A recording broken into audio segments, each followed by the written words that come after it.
Santai sejenak tetua, kita joget bareng Mimin Duo Bolne dulu sebelum ke inti ceritanya.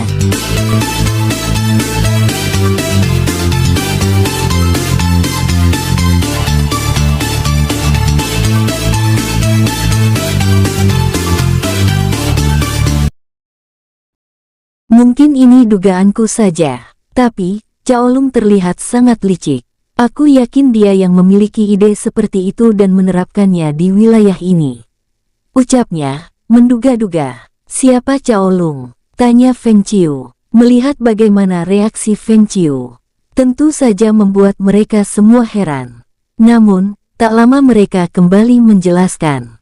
Kau tidak tahu, Caolung, seperti nama keluarganya adalah cabang dari keluarga Cao. Sementara, di ibu kota, keluarga Cao sangat dihormati karena itu adalah keluarga dari permaisuri. Sekarang, Feng Qiu sedikit mengerti. Namun, itu bukanlah jawaban yang diinginkannya. Melihat penjelasan yang baru saja mereka katakan tidak memuaskan Feng Qiu, satu lainnya menambahkan. Sejak kedatangan keluarga Caolung ke kota ini, pajak yang sudah sangat tinggi langsung naik bertahap, hingga dalam 3 bulan saja, pajak yang harus kami bayar sudah menjadi 3 kali lipat. Saat Feng Qiu mengangguk, dari sisi lain, seseorang kembali menambahkan.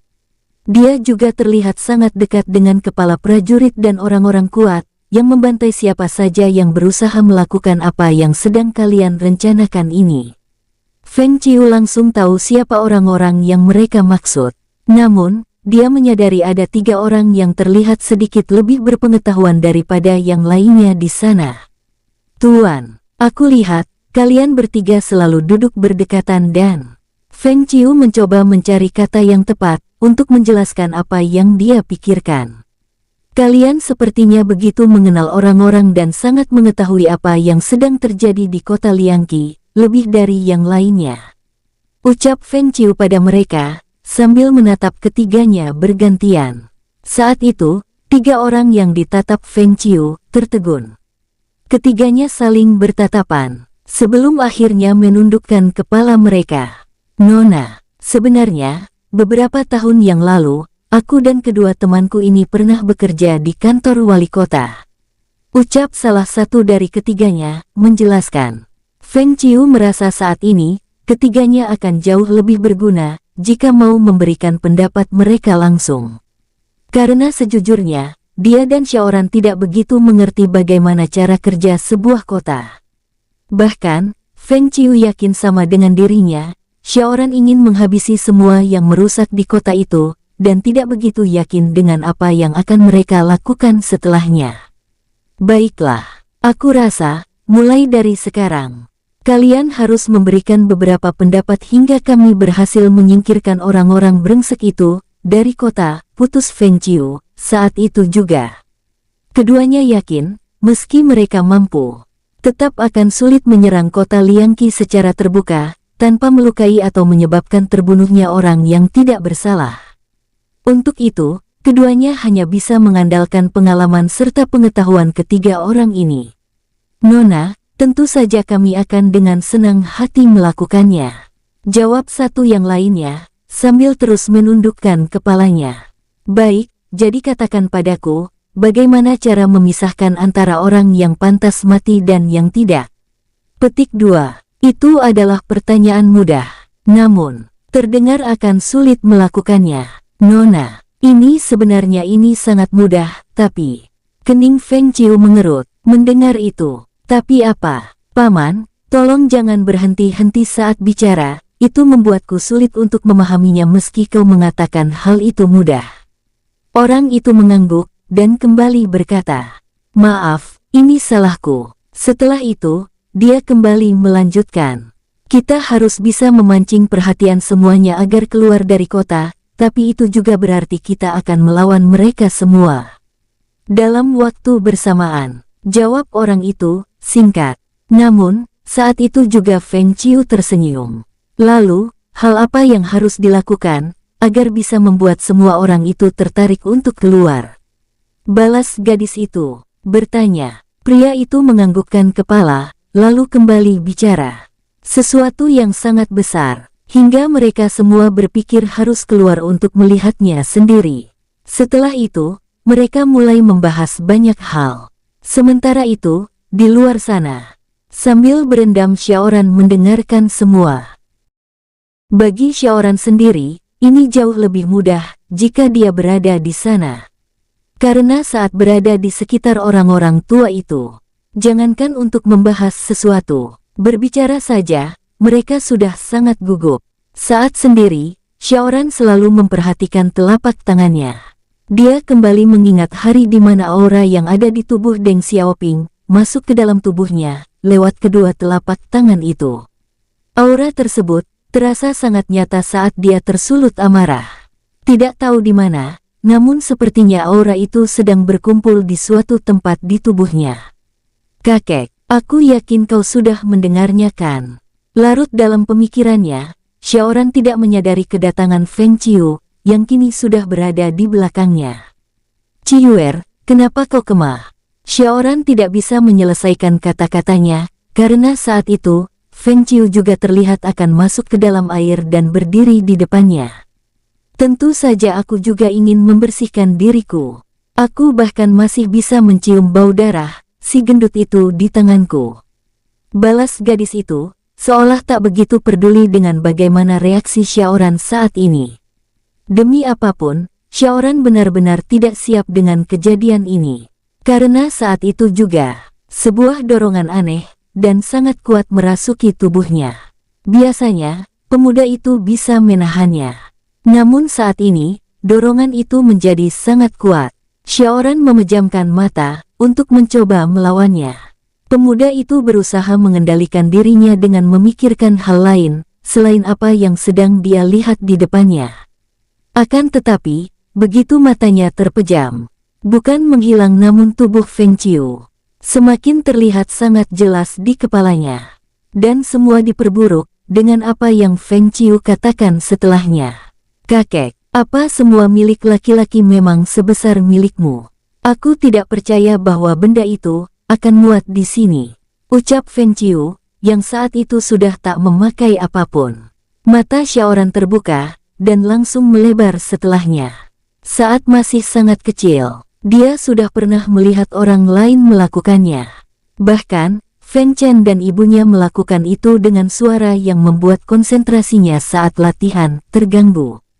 "Ciyuer, siapa yang mengajarimu tentang hal itu?" tanya Xiaoran, dengan tatapan curiga mendengarnya, seolah Xiaoran sedang memujinya. Feng Qiu meletakkan tangan di kedua pinggangnya, seolah menantang dan berkata bangga. "Tentu saja guruku, Feng Baoyu. Dia juga mengatakan agar aku hanya melakukannya denganmu," ucap gadis itu, tanpa merasa bersalah sedikitpun. Mata Xiaoran kembali terpejam dan mengumpat di hatinya. Sial, bahkan, dia mengajari Ciyuer cara melakukannya. Wanita gila itu, benar-benar sengaja. Xiaoran dan Feng Qiu tidak bisa berlama-lama di kota ini. Saat ini saja, sudah 3 hari berlalu. Mendengar apa yang telah dikorbankan oleh Liang Su sang kaisar untuk mengadakan kompetisi bela diri itu.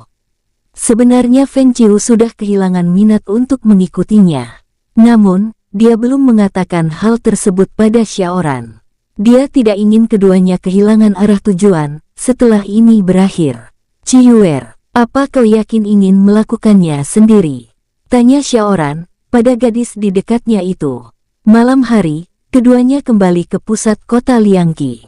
Setelah membahas banyak hal, akhirnya keduanya memutuskan untuk melakukan sesuatu yang mereka yakini akan menarik perhatian semua orang di kota itu. "Kakek, bukankah kau mengatakan bahwa aku bisa mengatasinya?" balas gadis itu mengingatkan. Kadang, Xiaoran merasa menyesal untuk berkata jujur pada gadis ini. Tadi, dia mengatakan bahwa kekuatan Feng Qiu sudah berkembang pesat. Tanpa sadar, selama 3 hari ini Feng Qiu sudah selalu menggunakan teknik pernafasan naga di setiap kali dia menghirup udara. Meski itu masih teknik dasar, namun jelas setiap kali bernafas, kekuatan gadis itu juga bertambah, walaupun sedikit. Xiaoran berpikir sejenak, sebelum akhirnya menganggukkan kepalanya. "Baiklah, lagi pula kau adalah seorang kultivator. Jika tidak melewati hal-hal seperti ini, kau tidak akan pernah bisa menerobos tahap selanjutnya. Putusnya, saat itu juga keduanya kembali berdiri di atap yang sama untuk mengawasi kota itu. Namun, apa yang dikatakan oleh Xiaoran menarik perhatian gadis itu. "Kakek, kau terdengar seperti mengatakan bahwa aku seorang kultivator. Seolah kau bukan," ucap gadis itu, heran. Xiaoran masih menatap ke arah yang sama. Namun, pemuda itu mengangguk sekali sebelum akhirnya menoleh pada gadis yang saat ini sedang menatapnya itu. Sambil tersenyum, pemuda itu berkata, "Aku memang bukan seorang kultivator," ucapnya. Feng Qiu memundurkan kepalanya. Sedikit heran. "Maksudmu, aku memiliki kondisi tubuh di mana hal itu tidak memungkinkanku untuk berkultivasi. Tentu kau sudah menyadarinya kan? Aku sama sekali tidak memiliki dantian di tubuhku," jawab Xiaoran, menjelaskan. Feng Qiu tidak menyangka Xiaoran akan memilih waktu seperti ini untuk mengatakannya. Namun, hal itu semakin membuatnya penasaran. "Lalu, bagaimana bisa kau menjadi sekuat ini?" Xiaoran melihat ke bawah, lalu menengadahkan wajahnya ke langit. "Aku menemukan sendiri cara agar tubuhku bisa menjadi kuat." Xiaoran kembali menatap pada Feng Qiu dan melanjutkannya. "Aku menyadari cara kerja tubuhku sangat berbeda dengan kau dan yang lainnya." "Maksudmu, kau menjadi sekuat ini tanpa pernah berkultivasi sama sekali?" Feng Qiu sangat sulit mengerti dengan apa yang dikatakan Xiaoran. Namun, dia memang merasakan bahwa di tubuh pemuda ini, dia tidak melihat adanya dantian, seperti apa yang dikatakan oleh Xiaoran. Xiaoran menganggukkan kepalanya sekali lagi, dan kembali menjawab, "Tentu saja aku tidak pernah, meski aku mau.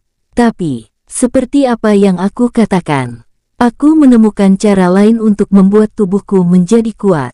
Feng Qiu menggelengkan kepalanya, masih sulit untuk mempercayainya. "Jadi, bagaimana cara kerja tubuhmu dan apa yang kau lakukan untuk bisa menjadi kuat?" "Bibi guru mengatakan bahwa tubuhku bisa berakselerasi dengan banyak hal. Aku bisa meningkatkan kecepatan dan ketepatan akselerasi itu, dan hal itu menjadikan sebagai seorang akselerator." Masih banyak yang ingin ditanyakan oleh Feng Qiu setelah Xiaoran akhirnya mengatakan kenapa pemuda itu bisa menjadi sangat kuat. Namun, saat itu, sesuatu yang mereka tunggu akhirnya menunjukkan dirinya. "Jadi, dia orangnya?" tanya Xiaoran, saat menyadari tatapan Feng Qiu tertuju pada satu orang di sana. Feng Qiu menganggukkan kepalanya. "Ya, aku yakin itu yang dikatakan mereka sebagai Cao Lung. Ciri-cirinya sama persis dengan apa yang mereka gambarkan," jawab gadis itu, membenarkan. "Baiklah, aku akan membiarkanmu melakukannya. Dan aku akan mengurus yang lainnya." Mendengarnya, Feng Qiu langsung menekan seluruh aura tenaga dalamnya hingga ke tingkat terendah yang bisa dia lakukan. "Baiklah, serahkan padaku." Setelah mengatakan itu, gadis tersebut langsung beranjak dari sana. Sementara itu, Xiaoran terus memperhatikannya sebentar, sebelum akhirnya berbalik dan melakukan tugas lainnya, sesuai rencana yang telah mereka sepakati. Di sisi lain, hahaha, Cao Lung tidak bisa menyembunyikan kebahagiaannya setelah apa yang berhasil dia temukan. Saat ini dia baru saja kembali ke ruangannya. Di sana, ada sekitar 3 orang yang terlihat sangat kuat, yang sejak tadi mengikutinya. "Aku tidak menyangka si gendut brengsek itu memiliki banyak harta yang dia sembunyikan." Hahaha. Meski ketiganya sedikit merasa senang karena mendapat bagian, tapi kesenangan itu benar-benar sedikit. "Tuan Cao, kami memilih untuk tinggal di sini setelah kau menjanjikan banyak hal. Tapi, sampai sekarang, kau tidak melakukan apapun untuk itu." Wajah Cao Lung yang tadi begitu cerah sekarang berubah datar. Ini bukan kali pertama dia mendengarnya, dan jelas tidak akan menjadi yang terakhir kalinya. "Tentu saja aku sedang berusaha. Tapi, tentu kalian juga sangat mengetahui bahwa hal itu juga sangat sulit dilakukan bukan?" jawabnya, balas bertanya. Berbeda dari Panghu yang menjadikan tempat usahanya sekaligus tempat tinggal, Cao Lung memiliki rumah terpisah dengan rumah judi miliknya. Meski usahanya jauh lebih menguntungkan dan mendapatkan banyak uang, tapi dia sadar para kultivator ini tidak begitu tertarik dengan hal seperti itu. Kami tahu itu sulit, dan kau sudah mengatakannya. Akan tetapi, 2 tahun adalah waktu yang sangat lama, yang kami habiskan di sini, untuk memastikan apakah kau bisa membuat kami bergabung dengan mereka. Selain mengumpulkan batu energi dari siluman yang mereka temukan, di kota ini Cao Lung sengaja mendirikan sebuah tempat penukaran batu yang didapat penduduk. Dengan beberapa koin perak, untuk mereka. Selama 2 tahun, 20 kultivator itu sudah merasa apa yang mereka kumpulkan sudah lebih dari cukup. Namun, itu semua tidak semenarik apa yang dijanjikan oleh Cao Lung pada mereka sebelumnya. Aku telah mengirim surat pada permaisuri, sepupuku itu sudah membalasnya sekali, dan mengatakan bahwa tahap kultivasi kalian memang cukup pantas untuk bergabung dengan mereka. Tapi apa lagi? Cao Lung tampak berpikir sejenak, seolah sedang mempertimbangkan sesuatu. Tak lama, dia mengangguk dan kembali berkata, saat kompetisi tiba, beberapa perwakilan dari mereka akan ada di sana, itu tidak sampai 3 minggu lagi. Saat itu, kita akan ke ibu kota dan aku akan membawa kalian langsung bertemu dengan mereka, bagaimana? Mendengar itu, ketiganya saling bertatapan. Kemudian, salah satu dari mereka yang sejak tadi hanya diam, sekarang maju untuk bicara. Cao Lung, kami para kultivator sebenarnya tidak terlalu peduli dengan latar belakang keluargamu. Mungkin, jika kau adalah sepupu langsung dari Liang Zhu, kami akan sedikit memandangmu lebih tinggi. Ucap pria itu, tiba-tiba Cao Lung melupakan bahwa saat ini satu di antara ketiga kultivator ini adalah salah satu yang terkuat di antara yang lainnya. Cao Lung baru akan membuka mulutnya untuk kembali berbicara, namun pria itu mendahuluinya. 2 tahun ini, kau hanya menggunakan jasa kami untuk membantai orang-orang yang mencoba melawan kota ini. Setelah itu, kau terasa menahan kami untuk tetap berada di kota ini dan memanfaatkan kami untuk melindungimu dengan menjanjikan kami hal yang belum tentu mungkin bisa kau wujudkan. Ucap pria itu menuduhnya. Cao Lung bisa merasakan perubahan udara di sana. Dia tahu itu apa, dan hal tersebut membuat dirinya yang tadi sudah duduk di kursi, kembali berdiri. Tuan Mong, maafkan aku sama sekali tidak bermaksud seperti itu. Apa yang aku katakan adalah yang sebenarnya. Ucap Cao Lung, mencoba membuat pria itu tenang akan tetapi, Cao Lung merasa kata-katanya tidak memuaskan kultivator yang sudah mulai melepas aura pembunuhnya itu. Merasakannya saja, sudah membuat tulang Cao Lung terasa mendingin. Sebentar, aku baru ingat. Cao Lung langsung mundur dan berbalik. Pria paruh baya itu langsung menekan sebuah tuas di dinding di belakangnya, dan sebuah pintu kecil terbuka di sana. Ketiganya bisa melihat Cao Lung mengeluarkan sebuah kotak namun terbuat dari giok yang sepertinya berkualitas sangat tinggi. Apa itu? Sadar bahwa benda itu menarik perhatian orang tersebut, Cao Lung tersenyum, puas. Sambil membuka kotak itu, Cao Lung berkata bangga. Tuan Mong, ini adalah bukti bahwa apa yang aku katakan bukanlah omong kosong belaka. Begitu kotak itu terbuka, sebuah energi asing, namun sangat kuat menyeruak dari benda yang berada di dalam kotak giok tersebut. Ini adalah ekstrak dari. Cao Lung menghentikan kata-katanya. Karena melihat kultivator itu mengangkat tangan tanda menyuruh dirinya diam. Saat dia ingin bertanya, kultivator yang telah melepas aura pembunuh itu bersuara. Namun, bukan padanya, tapi seseorang yang bahkan tidak ada di antara mereka.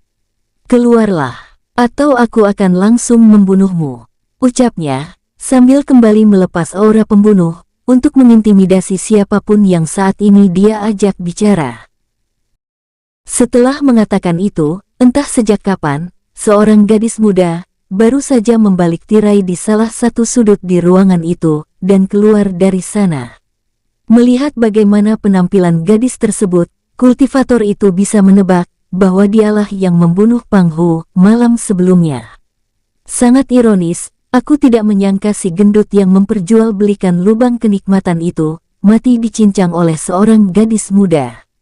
Ucap salah satu dari ketiga kultivator itu pada Feng Qiu, ganti menyapanya.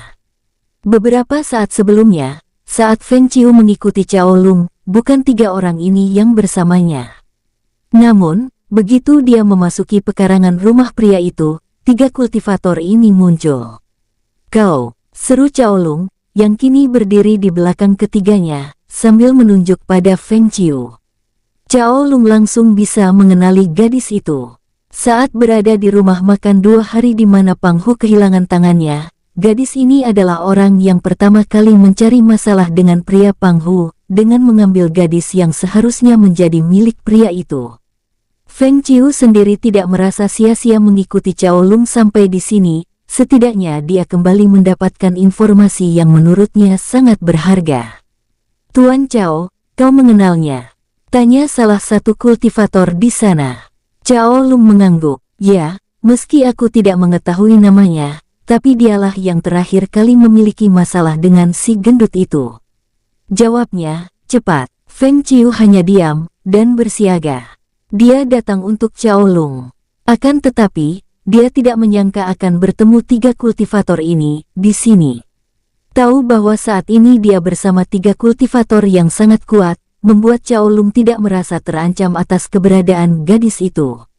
Tapi, melihat bagaimana bergerakannya, Cao Lung bertanya, "Nona, aku tidak memiliki masalah denganmu.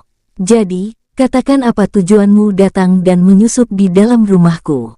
tanya Cao Lung. Feng Qiu mengangguk sekali dan berkata, "Kau memang tidak bermasalah denganku, tapi kau bermasalah dengan seluruh penduduk kota ini," balasnya. Mendengar itu, mata Cao Lung melebar. Namun sedetik kemudian mata itu menajam. "Apa kau bermaksud untuk memberontak?" pancing Cao Lung. Tiga kultivator langsung saling bertatapan. Beberapa saat sejak kemunculannya, mereka mencoba mengukur kultivasi gadis yang tampak begitu percaya diri ini. Meski tidak saling bicara, ketiganya hanya bisa mengukur sampai tahap emas tingkat 10. Atau, dengan nyali seperti itu, mungkin saja gadis ini akan segera menerobos ke tahap selanjutnya, yaitu tahap giok. "Aku tidak bermaksud pemberontak, hanya saja, aku tidak tahan melihat penderitaan penduduk kota ini, karena ulahku dan yang lainnya," jawab Feng Qiu, dingin. Cao Lung merasa bahwa gadis itu tidak begitu mengancam, setelah memastikan reaksi ketiga kultivator yang tidak terlihat begitu tertarik dengan gadis itu. Hal itu ditandai dengan mereka yang tadi berdiri, kini malah memilih untuk mencari bangku di ruangan itu, dan duduk di sana. Cao Lung berjalan mengitari meja miliknya, dan duduk di ujungnya. Dia melipat tangan di depan dada dan kembali bersuara. "Sepertinya, kau tidak bisa mengukur diri. Berapa orang jumlah kalian, hingga kau berani masuk ke sini dengan begitu percaya diri?" ucap Cao Lung, bertanya. Tidak ada yang lain, hanya dirinya sendiri. Cao Lung berbalik dan menoleh pada kultivator yang sudah menarik aura pembunuhnya, yang baru saja bersuara. Cao Lung mengangguk mengerti dan tersenyum. Dia kembali berbalik dan melihat bagaimana penampilan Feng Qiu. "Apa kau dari ibu kota? Siapa yang mengutusmu?" tanyanya, mengubah topik pembicaraannya. Melihat situasinya tidak begitu membahayakannya, Cao Lung memilih untuk mengetahui siapa yang mengutus gadis ini. Meski memiliki hubungan kekerabatan dengan permaisuri, namun, keluarga Cao tidak serta-merta berhubungan baik dengan semua keluarga bangsawan di sana. Itulah kenapa, saat dia mendapat tugas dan kesempatan membuka usahanya di kota Liangqi ini, dia meminta 20 kultivator ini ikut dan membantunya. Dia bahkan memalsukan identitas mereka, dan mengatakan bahwa ke-20 kultivator ini adalah kelompok yang dibentuk oleh kekaisaran untuk menghukum langsung pemberontak di kota ini. Jika hal itu ditangani prajurit kekaisaran, maka setiap kejadian harus dilaporkan ke ibu kota, di mana dia tidak ingin apa yang sebenarnya dia lakukan di sini terbongkar. Feng Qiu sama sekali tidak mengerti. Kenapa Cao Lung menanyakan hal tersebut? Gadis itu tampak berpikir sebelum akhirnya balik bertanya. Apa aku harus mengatakan siapa yang mengutusku sebelum akhirnya membunuh dirimu?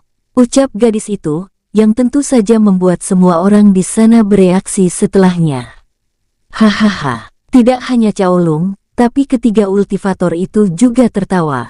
Mereka menganggap apa yang dikatakan oleh gadis itu begitu lucu. Jika memang sudah berada pada tahap giok, seharusnya dia sudah menyadari bahwa tidak mungkin baginya untuk melakukan apa yang baru saja dia katakan. Namun, melihat bagaimana percaya dirinya gadis itu, para kultivator itu merasa bahwa gadis tersebut cukup bodoh, atau sudah terlanjur ketahuan dan memilih untuk bersikap bodoh. Yang manapun, dalam situasi ini, kedua hal tersebut tentu saja tidak ada bedanya. Wajah Feng Qiu berubah. Dia tidak menyukai jika ada yang menertawakannya seperti ini. Karena jelas, saat ini ketiga kultivator itu sedang meremehkannya. Meski baru turun gunung dan langsung mempelajari bagaimana dunia bekerja, tentu saja dia tahu bahwa ketiga kultivator itu sudah berada di ranah berbeda dengan dirinya. Perbedaan satu tingkat di tahap kultivasi yang sama saja, sudah memberi keuntungan bagi siapa saja. Sekarang, ketiga orang itu tidak hanya berbeda tingkat saja, tahap antara dirinya dengan mereka sangat jauh bahkan, sudah berbeda ranah. Hei, Nona, kami tidak akan membunuhmu, asal kau mengurungkan niatmu dan menyimpan pedangmu. Dengan tubuh seperti itu, aku dan teman-temanku di sini, sedikit menyayangkan menggunakan kekuatan kami untuk membunuhmu. Ucap salah satu kultivator di sana, menanggapinya. Tapi, kami akan dengan senang hati untuk bermain denganmu, di tempat tidur, bagaimana? Lanjutnya, mendengar itu, wajah Feng Qiu langsung berubah. Dia tahu bahwa posisinya memang tidak menguntungkan. Sejak kemunculan tiga orang ini, dia tahu bahwa dirinya sudah tidak bisa mundur, lalu terbesit untuk melarikan diri, namun apa yang dibicarakan oleh keempat orang itu tadi? Menahan dirinya dan memutuskan untuk mendengarkan hingga salah satu kultivator menyadari keberadaannya. Akan tetapi, dia adalah Feng Qiu, murid dari Feng Baoyu sang Dewi Bunga. Mungkin, mereka berpikir akan bisa mengalahkannya dengan sangat mudah. Namun begitu, Feng Baoyu pernah mengatakan satu hal padanya. Ciyuer, ada masa di mana kau akan menemui lawan yang tahap kultivasinya berada jauh di atas dirimu, dan kau tidak bisa mengeluh serta mengatakan hal itu tidak adil. Leluhur, bagaimana jika hal itu terjadi, apa aku harus lari? Tanya Feng Qiu saat itu. Feng Qiu sangat ingat, saat dia menanyakan hal itu pada Feng Baoyu. Dia melihat, wanita yang memiliki paras yang begitu mirip dengannya itu, menggelengkan kepalanya. Feng Qiu sempat melihat wajah itu tersenyum beberapa saat, sebelum akhirnya sorot matanya berubah tajam. Aku dan kakakku, tidak akan berada di ranah ini dan menyandang gelar dewa, jika kami pernah melarikan diri dari sebuah pertarungan, ucap sang Dewi Bunga. Menjawab seluruh pertanyaannya, saat itu Feng Baoyu memegang kedua bahunya dan balik bertanya. Ciyuer, menurutmu, apa perbedaan seorang pendekar dengan seorang kultivator? Saat itu, Feng Qiu tidak begitu mengerti apa yang dimaksud oleh sang Dewi Bunga. Namun, saat ini dia benar-benar baru saja memahami hal tersebut. Tiga kultivator itu masih dengan senyum meremehkan mereka, bahkan dia melihat Cao Lung juga memasang wajah yang sama. Namun, senyum mereka semua menghilang saat gadis itu juga tersenyum. Dan mereka semua yakin itu bukanlah sebuah senyum biasa. Alih-alih senyum, itu adalah sebuah seringai. Senyum di wajah mereka benar-benar menghilang saat Feng Qiu melepas aura pembunuhnya. Meski kecil, aura itu terasa sedikit menakutkan bagi mereka. Dan beberapa saat kemudian, mereka benar-benar menjadi waspada. Saat Feng Qiu mengambil sebuah kuda-kuda dengan menekuk satu lututnya ke depan, dengan satu kaki terjulur ke belakang. Pedang di tangannya terangkat dan menunjuk lurus tepat ke arah mereka.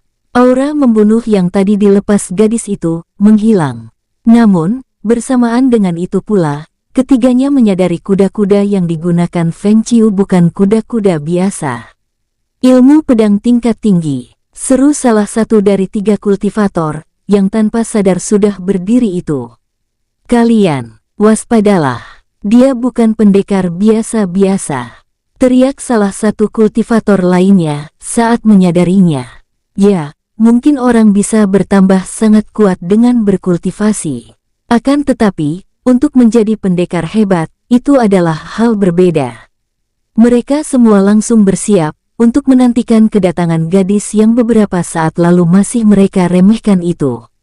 Gerbang surga. Demi apapun, mereka semua sangat yakin bahwa saat ini tubuh gadis itu baru saja berpendar, dan pendar itu berwarna biru. Kultivator itu begitu takjub karena belum pernah melihat teknik berpedang seperti ini sebelumnya. Namun, mereka langsung tersadar dari ketakjuban itu, sesaat pendar itu semakin terang, dan gadis itu menghilang. Bunga musim gugur, wus, swus, traang. 3 kultivator itu serentak menahan serangan pertama Feng Qiu. Dan itu sangat mengejutkan mereka karena satu tebasan itu saja langsung mendorong mereka bertiga ke belakang. Feng Qiu kembali menarik pedangnya dan bergerak sangat cepat untuk menebas lawan yang berada di kiri di antara ketiganya. Awas, wus! Beruntung kultivator itu sempat menghindar. Tebasan itu meski tidak sekuat yang pertama, namun semua yakin itu bisa memberi luka yang sangat parah. 2 yang lainnya melihat tubuh bagian belakang Feng Qiu tidak terhalang apapun, langsung menggunakan kesempatan itu untuk menyerangnya. Traang, tring, swus. Mata keduanya langsung melebar, karena entah bagaimana gadis itu bisa memanfaatkan momentum serangannya untuk menggunakan hal tersebut sebagai tenaga untuk berputar dan menangkis pedang keduanya. Lengah, salah satu dari mereka yang tidak menyadari bahwa pedang gadis itu hanya dipegang menggunakan satu tangan. Tidak menyadari di saat bersamaan sebuah kepalan tangan datang dalam kecepatan tinggi, mengarah langsung tepat ke wajahnya.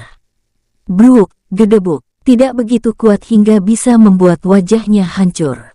Akan tetapi, hal tersebut bisa membuatnya lengah. Sekarang, gadis itu yang berbalik memanfaatkan situasinya. Satu kultivator yang berada di tahap lebih tinggi dari yang lainnya menyadari hal tersebut. Dia menarik temannya menjauh, agar pedang gadis yang baru saja ditarik itu tidak mengenainya. Ciaat, kultivator yang Feng Qiu serang tadi, berada di belakangnya. Pria itu berniat menebas gadis itu sekuat tenaga.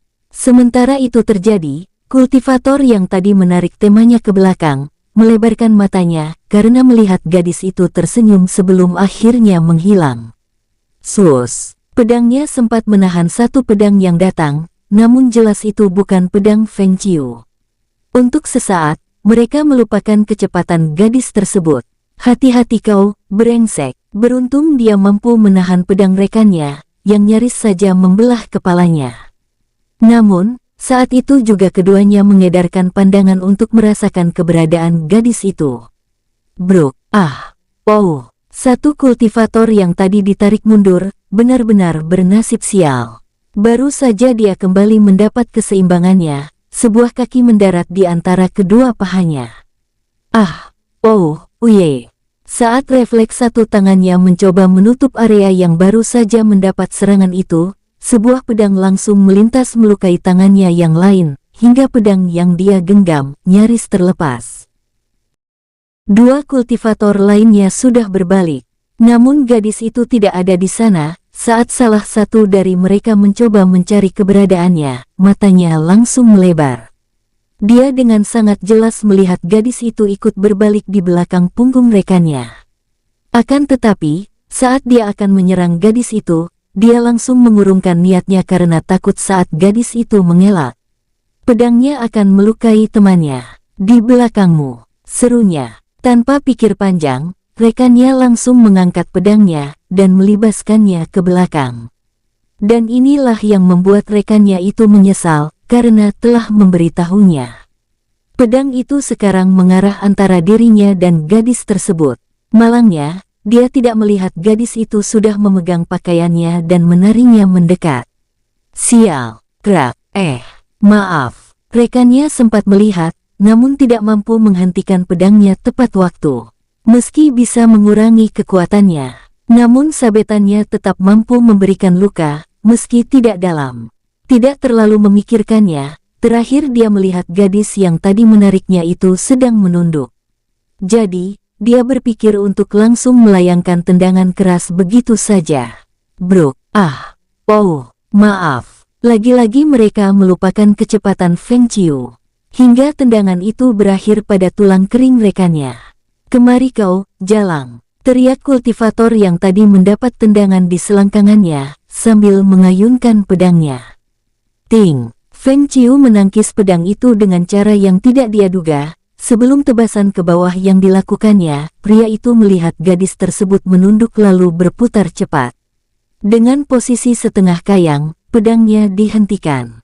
Ketertegunannya membuat kultivator itu lagi-lagi tidak menyadari sebuah kaki datang dengan cepat.